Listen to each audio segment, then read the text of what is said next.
Magandang umaga! Kumusta po? Narito po ulit ang update natin para sa lagay ng ating panahon. Ngayong umaga po ng June 6, 2026. Sa ngayon po, ang bagyong Esther, base po dito sa wind map, ay palabas na po sa ating area of responsibility. Pero ang habagat ay patuloy pa rin itong nahahatak na siya naman pong nakakaapekto dito sa ating bansa, lalo na po sa western section ng Luzon. At sa silangan naman po ng Mindanao, gaya po ninyong nakikita ay mayroon pong nabubuo na shallow LPA, pero kung titingnan naman po natin dito sa wind map forecast ay hindi naman po yan nakitaan na lalakas bilang bagyo, pero atin lamang pong babantayan ang development niyan. At ang habagat ay asahan natin na patuloy pa rin yan na makakaapekto sa ating bansa hanggang sa mga susunod na araw. At ang habagat season po ay asahan natin na magtatagal yan hanggang sa buwan po ng Oktubre, at susunod na po ang malamig na simoy ng hanging amihan.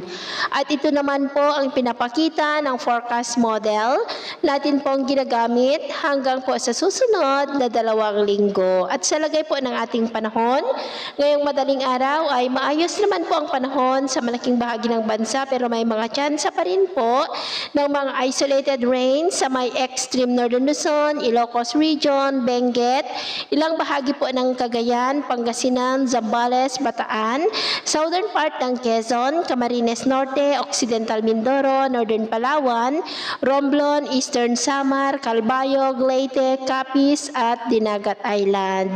At mamaya po ay asahan naman natin na sisikat ang araw sa malaking bahagi ng bansa, pero may mga tsansa pa rin ng cloudy skies with isolated rain sa may extreme northern Luzon, ilang bahagi po ng Ilocos Region, coastal areas ng Pangasinan, Zambales, Occidental Mindoro, Coron, Capiz, Masbate at Eastern Samar.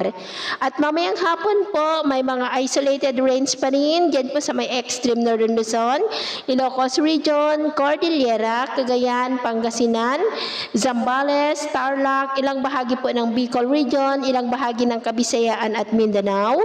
Kaya mag-ingat po tayo lalo na po sa mga banta ng mapagbaha at pagguho ng lupa.